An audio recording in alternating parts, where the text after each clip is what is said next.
Hello one, this is Sumit Kumar. I hope आप लोग बहुत अच्छा होंगे और बहुत अच्छा मैथमेटिक्स कर रहे होंगे। आ, आज के इस वीडियो में हम लोग सीएसआर नेट दिसंबर 2025 का एग्जाम जो हुआ अभी जस्ट 1.5 घंटे पहले फिनिश हुआ है।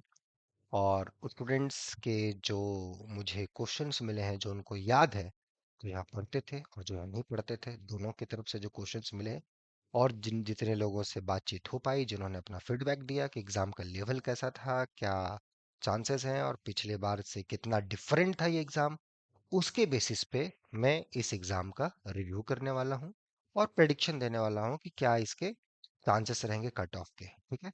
ये क्वेश्चन जैसा आपको पता होगा कि ये क्वेश्चन से ऐसा नेट का तो अभी है नहीं हमारे पास authentic, it's a memory based, right. तो जो जो स्टूडेंट्स को जो जो क्वेश्चंस याद हैं और उनको जो समझ में आया उसी के बेसिस पे ये फीडबैक है। मेरे पास जब क्वेश्चन आ जाएगा होपफुली 10 डेज 15 डेज के बाद, देन उस टाइम पे मुझे लगता है कि मैं और अच्छे से आपको बता पाऊंगा कि क्या इसका कैसा लेवल था क्वेश्चंस का, या किस सेक्शन के क्वेश्चन बड़ा आसान थे, किस सेक्शन के क्वेश्चन बहुत ही टफ थे, या इस सेक्शन के क्वेश्चंस सभी लोगों को परेशान किया होगा और इस पे बेसिस पे ये कट ऑफ होना चाहिए। पिछले साल के कंपैरिजन इस बार पेपर लेंदी था या आसान था, तो वो जब मेरे पास वो पेपर रहेगा तो शायद 10-12 दिन के बाद मैं अच्छे से बता पाऊँ। अभी कंप्लीटली ये मेमोरी बेस्ड है। ठीक है। तो अगर मैं कोई क्वेश्चन यहाँ बोलूँ और आपको लगता है कि वो मैंने गलत बोला है या इसमें कुछ हाइपोथेसिस मिसिंग है, तो आप मुझे करेक्ट कर सकते हैं। You are most welcome. ठीक है। और तो चलिए शुरुआत करते हैं। तो ये जो हम लोग एनालिसिस देने वाले हैं, ये C S R UGC NET. ठीक है। ये दिसंबर 2025। ओके। इस एग्जाम्स का तो कैसा था पेपर? तो बहुत लोगों को, मेजोरिटी ऑफ स्टूडेंट्स जितने भी हैं, बहुत लोगों को ये पेपर लेंदी लगा। ओके। Particularly linear algebra. ठीक है। अभी तक जितने भी स्टूडेंट्स आए हैं, सभी का था कि पार्ट सी का जो लीनियर अलजेब्रा क्वेश्चंस था बहुत ही लेंदी था। लोगों को ऐसा लगा है। उसके पीछे का रीजनिंग उन्होंने ये दिया है, उसके पीछे का उन्होंने रीजनिंग ये दिया है कि पहले क्या होता था, कुछ क्वेश्चंस के ऑप्शंस कुछ एक दूसरे पे डिपेंडेंट होते थे। इस बार शायद ऑप्शंस इंडिपेंडेंट थे। इन्हीं का मानना था कि सर इस बार क्वेश्चन थोड़े मोर थ्योरेटिकल वे में पूछे गए। तो लाइक फॉर एग्जांपल कभी आप कुछ काउंटर एग्जांपल सोच के किसी ऑप्शन को डिस्कार्ड कर दिए या इस टाइप की चीजें कर लिए। तो ऐसा इस बार नहीं था। मैंने भी क्वेश्चन देखा है, तो मुझे भी लगा कि कुछ ना कुछ स्टूडेंट्स की बात में सच्चाई है। ओके। तो लीनियर का इस बार लोगों को लेंदी बोल सकते हैं, किसी को टफ बोल सकते हैं, जैसा जिसका जो थ्योरी होगा वैसा पकड़ है। ठीक है। ये रहा इस बार का। बहुत बढ़िया। What about real? So real बहुत सारे स्टूडेंट्स को इस बार लगा कि एज यूजुअल जैसा रहता है वैसा ही है। मैंने भी कुछ क्वेश्चंस देखा है। एक फंक्शन डिफाइन किया गया है सेट के साथ डिस्टेंस लेके, then they are talking about uniform continuity and so forth. It's usual based question जो अभी तक मुझे रियल का मिला है। तो रियल एज यूजुअल जैसा पिछला हर बार आता था नेट में वैसा ही है। मॉडरेट बोल सकते हैं। आसान तो खैर नहीं लग रहा, जैसा कुछ क्वेश्चन मुझे से मुझे पूरे क्वेश्चंस तो मिले नहीं जिसपे मैं बता पाऊँ कि क्या है आसान टफ। लेकिन जो लोगों ने मुझे अभी तक का जो फीडबैक दिया है, उस बेसिस पे मुझे उसके बेसिस में बता सकता हूँ कि एज यूजुअल जो प्रीवियस जैसे और सब एग्जाम्स हुए हैं उसी के लेवल का ये रियल इस बार रहा है, चाहे वो पार्ट बी हो या पार्ट सी हो, क्योंकि दोनों वैरायटी के कुछ क्वेश्चन हमें मिले हैं अभी तक। ओके। अब ना आ जाता हूँ कॉम्प्लेक्स एनालिसिस पे। कॉम्प्लेक्स एनालिसिस भी बहुत सारे लोगों को लगा कि ये भी जो इस बार का पेपर था, इस बार कॉम्प्लेक्स मतलब कैलकुलेटिव क्वेश्चंस पूछे गए, लाइक जैसा हमेशा ही पूछता है, रेसिड्यू निकालना, पोल्स, ये वो, ये सारी चीजें। तो और स्वार्ज लेमा पे बेस्ड क्वेश्चंस, ऐसे क्वेश्चंस पूछे गए हैं जिसका मैं सॉल्यूशन भी दूंगा कुछ में। तो ये भी मॉडरेट लेवल के कॉम्प्लेक्स एनालिसिस के इस बार क्वेश्चन आपके रहे। ठीक है। मैं बकायदा हर सेक्शन का कुछ ना कुछ क्वेश्चंस का आंसर दूंगा। ठीक है। जब क्योंकि अभी क्या हो रहा है, किसी बच्चे ने ए क्वेश्चन भेजा, किसी ने वही क्वेश्चन भेजा, लेकिन दोनों के कुछ ना कुछ हाइपोथेसिस मिसिंग है। किसी का ये हाइपोथेसिस है तो वो हाइपोथेसिस वहां मिसिंग है, इसमें जो हाइपोथेसिस है वो यहाँ मिसिंग है। कुछ ना कुछ मिस हो रहे हैं। लेकिन दोनों का क्वेश्चन देख के मुझे पता चल गया कि क्वेश्चन पूछ क्या रहा है। ठीक है। तो मेरी नज़र में पता चल गया, बट एक बार और मुझे आ जाए तो शायद मैं अच्छे से आंसर दे पाऊंगा। लेकिन अभी तक के हिसाब से मॉडरेट है, जैसा रहा है, जो थोड़ा बहुत कैलकुलेटिव्स कॉम्प्लेक्स एनालिसिस का वैसे भी रहता है वैसा। जहां तक इस बार एब्स्ट्रैक्ट अलजेब्रा की बात करें, तो ग्रुप थ्योरी के क्वेश्चन का वेटेज इस बार रहा अच्छा खासा रहा। रिंग थ्योरी का क्वेश्चन को जैसा हर बार रहता है नेट में, थोड़ा घुमा के दो वेरिएबल में पूछना है ना, उस पे जाके इररेडूसिबिलिटी का बातचीत करना। इस बार रिंग थ्योरी के क्वेश्चंस बच्चों को, फील्ड थ्योरी के क्वेश्चंस स्टूडेंट्स को थोड़े टफ लगे। तो मेरे पास एक क्वेश्चन आया था दो वेरिएबल का, जिसमें इररेडूसिबिलिटी पूछा गया है, polynomial over Q in two variable.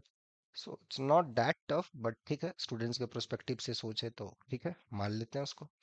तो ग्रुप थ्योरी एज यूजुअल जैसा रहता है, एंड बाकी क्वेश्चंस थोड़े से इसके रिंग थ्योरी फील्ड थ्योरी के क्वेश्चन टफ रहे। ओके, तो अभी तक ये चार सब्जेक्ट का एनालिसिस अगर हम लोग करें, तो उसके बेसिस पे ये निकल के आ रहा है कि ये तो था ही लेंदी था, कुछ लोग इसको टफ की कैटेगरी में डाल देते हैं। रियल एज यूजुअल, ठीक है, not you should say moderate as usual. Complex भी मॉडरेट लेवल। इस बार ग्रुप तो मॉडरेट था, बाकी रिंग आप लेंदी या टफ इसको जिस कैटेगरी में डाल सकते हो डाल सकते हो, रिंग और फील्ड को। ठीक है, ये चार सेक्शन का अभी तक हमने डिस्कशन करा। पांचवा जो इसमें एक और कड़ी इसमें जुड़ती है, जो बहुत लोग इस पर टारगेट करके चलते हैं, ऑर्डिनरी डिफरेंशियल इक्वेशन। इस बार एज यूजुअल सभी को लगा कि जैसा आता था वैसे ही था, एग्जिस्टेंस यूनिकनेस थ्योरम का क्वेश्चन था। आपको रॉन्स्कियन पे बेस्ड क्वेश्चन, कुछ रॉन्स्कियन के वैल्यूज निकालने थे, जो लोग लगभग लगता है मेरे स्टूडेंट ने लगभग स्टूडेंट्स इसको बनाए होंगे, राइट है। ओके, पीडी, पीडी का जहाँ तक बात है, तो पीडी इस बार थोड़ा सा चेंज, पैटर्न चेंज कर दिया, नॉन होमोजीनियस वगैरह इक्वेशंस में थोड़े से ऐड कर दिए गए। तो स्टूडेंट्स को बहुत डिफिकल्टी हुई है इस लेवल के क्वेश्चंस को बनाने में। ठीक है, तो ये मेरे ख्याल से इस बार लगता है कि थोड़ा सा चेंज हुआ है हिंदी के क्वेश्चंस में। बाकी ऐसे ही फिर इंटीग्रल सीओ भी बाकी लिस्ट अपना चलता जाएगा। बाकी फंक्शनल मेजर का तो खैर वैसे भी नेट में बुरा हाल होता है, हार्डली एक क्वेश्चन मिल जाए तो काफी है। बट ये था पार्टे, पार्टे बहुत सारे स्टूडेंट्स को इस बार थोड़ा सा लेंदी लगा है। ओके, पता नहीं आप लोग करेक्टली मुझे बता पाएंगे, लेंदी लगा है, टफ नहीं लेंदी लगा है, राइट है। तो वो इस बार कर रहा है। इतना जो एनालिसिस अभी तक हुआ, हम लोग ने जो क्वेश्चन हर सेक्शन को किया, इसके बेसिस पे मुझे लगता है कि इस बार का क्वेश्चन बहुत लोगों को लेंदी लगा है, और कुछ कुछ स्टूडेंट्स को टफ भी लगा है। बट ओवरऑल एवरेज अगर देखा जाए तो मॉडरेट लेवल पे हम लोग, ठीक है, मॉडरेट लेवल पे है। ठीक है, लीनियर ही लोगों को, पार्टिकुलरली पार्ट सी के क्वेश्चंस बहुत ही लेंदी लगे हैं, बहुत ही ज्यादा। मेरे पास सारे क्वेश्चंस तो है नहीं, लेकिन जो क्वेश्चंस मुझे मिले हैं, मतलब उतना भी लेंदी नहीं है, बट थ्योरेटिकल क्वेश्चंस है ना, कुछ थ्योरेटिकल क्वेश्चंस है। तो हाँ, ऑफ कोर्स अगर थ्योरी आपका उस लेवल का नहीं रहा होगा, तो शायद क्वेश्चन को बना पाना, या उस टाइम पे आप रिकॉल नहीं कर पा रहे होंगे, भले आप पढ़े होंगे, रिकॉल नहीं कर पा रहे होंगे, तो शायद दिक्कत हुआ होगा। और ये जो रिकॉलिंग वाला सिस्टम है ना, रिकॉलिंग वाला सिस्टम देखो इंस्टेंट नहीं होता है, जब तक आप उसमें थोड़ा सब्जेक्ट में डूबोगे नहीं अंदर, चीजों को थोड़ा समझोगे नहीं, फिर थ्योरेटिकल क्वेश्चन बनाना मुश्किल हो जाता है, राइट है। क्योंकि पार्ट सी में हर क्वेश्चन एक तरीके से कोई ऑप्शन सही है तो एक तरीके से उसको थ्योरम की तरह आप ट्रीट कर सकते हो, so you should know how to prove it. और वो चीज़ आप तभी कर सकते हो जब उसका फाउंडेशन, उसका बैकग्राउंड आपका क्लियर हो, how this things are happening है, राइट है। वो चीज़ें आपके क्लियर होनी चाहिए। वो सी चीज़ें जब होंगी तभी पार्ट सी हुआ होगा। अगर वो दिक्कत हुआ होगा तो मेरे ख्याल से लगता है, तो ऑफ कोर्स लीनियर आपके लिए टफ रहा होगा, जो कि हमेशा से ही एक स्कोरिंग सब्जेक्ट है लीनियर, है ना, नेट के एग्जाम में, राइट है। बट इस बार लोगों का ऐसा मानना है, तो ठीक है, जैसा स्टूडेंट जनता जनार्दन ने जैसा बताया है, तो इसको मान सकते हैं।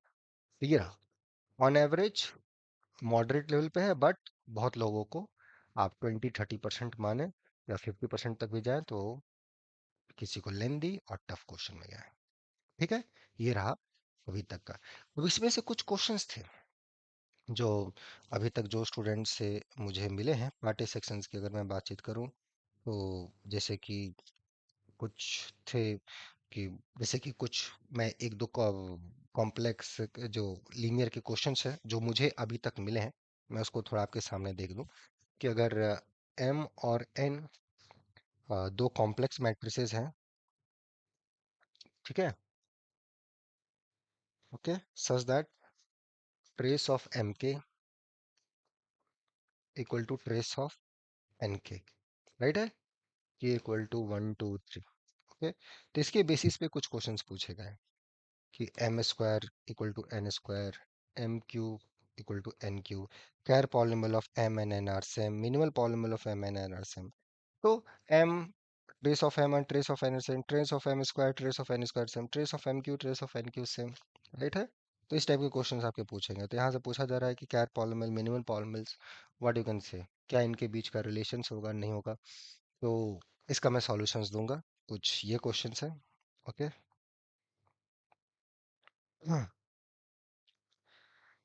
ओके, ठीक है। एंड जहाँ तक कुछ एक दो और क्वेश्चंस भी थे कि लीनियर ट्रांसफॉर्मेशन है, then T square diagonalizable and so on so forth, ठीक है। बाकायदा मैं इस पे सॉल्यूशंस आपको अपलोड कर दूंगा, तो वो मेरे ख्याल से ज़्यादा अच्छा रहेगा। बट इस टाइप के कुछ क्वेश्चंस थे। ओके। आ, इस बेसिस पे अगर मैं जाऊं, तो अगर मैं ये देखूं कि क्या इस बार का कट ऑफ होना चाहिए, तो मुझे लगता है कि पिछले बार का जो कट ऑफ था, मैक्सिमम उतना ही हो सकता है। उससे ज़्यादा अभी तक जो मेरे पास इंफॉर्मेशन है, उस बेसिस पे हम लोग इस निष्कर्ष पे आ सकते हैं, या ऐसा अनुमान लगा सकते हैं कि जो पिछले साल का कट ऑफ था, मैक्स टू मैक्स इस बार उतना ही रहेगा, उसको क्रॉस नहीं करेगा। तो लेट्स हाइपोथेटिकली अज्यूम 100, मान लेते जेआरएफ का कट ऑफ था पिछले बार, सपोज, ठीक है, 200 में, out of 200 suppose 100 was the cut off for JRF. इस बार के जो चांसेस है, 95 टू 100 यहीं तक, ठीक है। 100 को क्रॉस करना थोड़ा सा मुश्किल लग रहा है इस बार का। तो 5-6 मार्क्स नीचे जाएंगे जेआरएफ के लिए, जनरल के लिए, राइट है। सिमिलरली बाकी आप कैटेगरीज के आप देख सकते हैं, ठीक है। तो ये इस बार का होने वाला है जेआरएफ के लिए। सिमिलरली अगर 85 या 90 आपका नेट का रहा होगा कट ऑफ, तो वही 85 से 90 के बीच में ये रहेगा इस बार का कट ऑफ। सिमिलरली फॉर बाकी जो लेक्चरर, ये पीएचडी वाला और सब जो होगा। ओके। तो ये है। तो इम्पोर्टेंट ये है कि यार, ये एग्ज़ाम तो चलो आपने दिया, हमने आपको उसके बेसिस पे एनालिसिस भी दिया, और ये भी बताया कि एक्सपेक्टेड मतलब कट ऑफ क्या हो सकती है इस बार की, अगर पिछले साल की कंपैरिजन जाए, तो उसको क्रॉस करना इस बार मुश्किल है, क्योंकि जैसा स्टूडेंट्स का फीडबैक आ रहा है क्वेश्चंस को लेके। लेकिन इम्पोर्टेंट ये है कि ये एग्जाम्स क्या बेहतर आप और अच्छा दे सकते थे, राइट है। ये आपको अपने आप से पूछना है, राइट है, क्योंकि जो हुआ सो तो हो गया, राइट है। अब उसको तो बेहतर कर नहीं सकते। इंपॉर्टेंट ये है कि थोड़ा आत्ममंथन करना है कि ठीक है यार, ये एग्जाम तो ओवर हुआ, लेकिन क्या इसको और बेहतर किया जा सकता था, कुछ था हमारे अंदर ऐसा कुछ काम, या हमने वो काम नहीं किया, वो सेक्शन छोड़ दिया, या ये सारी चीजें छूट गई, क्या हम उसको और अच्छा कर सकते थे। ये आपको ध्यान देना है, राइट है, ये मंथन करना है। और उस पे ये देखना है कि उसको अब आने वाला एग्जाम से उसको कैसे अच्छा कर सकते हैं। कौन कौन सा आने वाला एग्जाम्स है, एनबीएचएम है, जिसके लिए हम लोग का कल प्रॉब्लम सॉल्विंग सेशन स्टार्ट होगा कल से। गेट का एग्जाम है जिसके लिए 23 दिसंबर से स्टार्ट होगा। या आने वाला नेट का जो एग्जाम होगा आज से ठीक 6 महीने के बाद, जिसके लिए हमारा रेगुलर बैच 2 दिसंबर से स्टार्ट होगा, 2 जनवरी से स्टार्ट होगा। एक बैच ऑलरेडी 2 दिसंबर से स्टार्ट हो चुका है। क्या उसको हम बेहतर कर सकते हैं? अगर वो, मुझे लगता है कि अभी तक की मेहनत से वो अच्छा नहीं हो पाया जो अभी एग्जाम के लिए हम लोग मेहनत किया, क्या इसमें और अच्छा तरीके से मेहनत किया जाए सही दिशा में, तो क्या वो अच्छा हो सकता है? तो हमारा आंसर है कि हाँ, अच्छा हो सकता है। ऐसा इसलिए क्योंकि यहाँ पे ऐसे बहुत सारे स्टूडेंट ने इस चीज़ को प्रूफ किया है, जिनका पहला एग्जाम बहुत अच्छा नहीं रहा था, लेकिन 6 महीने 8 महीने बहुत मेहनत किया, तो आगे कुछ अच्छा हुआ है। तो मुझे लगता है आप भी बहुत अच्छा कर सकते हैं। इंपॉर्टेंट ये है कि सही दिशा में चीज़ों को थोड़ा सा देखा जाए। तो अगर गाइडेंस की ज़रूरत है, तो यहाँ पर बैचेस स्टार्ट हो रही हैं। आने वाला आप जो भी एग्ज़ाम देना चाहते हैं, चाहे वो एनबीएचएम हो, चाहे वो गेट हो, या नेट जून 2026 का हो, इसके लिए 2 जनवरी से बैच स्टार्ट होगा, या अभी भी जुड़ सकते हो। इसके लिए 23 दिसंबर से स्टार्ट होगा, और इसके लिए कल बैचेस स्टार्ट होंगे। ओके। तो जो भी स्टूडेंट हो, सीरियस हो ये सब एग्जाम्स के लिए, आप यहाँ देख रहे होगे, कांटेक्ट कर सकते हो। बाकी अब बहुत सारे लोग, अभी आप लोग में ट्रैवलिंग कर रहे होंगे, राइट है। बहुत हेडेक भी चल रहा होगा, क्या हुआ, बहुत प्रिपेयर किए नहीं गया, तो मेरे ख्याल से अब वो सोचने से अच्छा नहीं है ना, थोड़ा सा मंथन जरूर जरूरी है कि क्यों अच्छा, और अच्छा क्यों नहीं गया, राइट है। वो भी जरूरी है, लेकिन अब उसमें पूरा डीपली नहीं डूब जाना है, राइट है, क्योंकि वो प्रोडक्टिव अब रहेगा नहीं। ये देखना कि आगे और अच्छा कैसे हो मेरे से, आगे मैं और क्या बेस्ट कर पाऊंगा, राइट है। ये एग्जाम में आउट ऑफ 200 200 भी आ जाएगा, तो कुछ खास चेंज नहीं होने वाला है लाइफ में। और फेल भी कर रहे हो तो ऐसा नहीं कि पूरा पीछे चले जाओगे, ऐसा भी नहीं यार, ठीक है। एग्जाम में पास फेल आदमी लगा रहता है। इंपॉर्टेंट ये है कि इस एग्जाम से हम क्या सीखे और हम अपने आप को कैसे बेहतर मैथमेटिशियन बना रहे हैं। एट द एंड वही काम आएगा। एज ए मैथमेटिशियन हम कितना ग्रो कर रहे हैं, thinking wise, solving problem wise, या कैसे चेंजेस आ रहे हैं मेरे अंदर while I am doing mathematics. ये सारी चीज़ों पे थोड़ा सा ध्यान देंगे तो ज़्यादा अच्छा रहेगा, ठीक है। मैं भी ज़्यादा समय आप लोग का लेना नहीं चाहता क्योंकि ऑलरेडी आप लोग बहुत टेंस होंगे, थके हारे होंगे। तो गो, सोइए, रिलैक्स कीजिए, और मंथन भी कीजिए। और बाकी एग्जाम्स के लिए कल से मिलते हैं। जो लोग जुड़ना चाहते हैं मेल करें।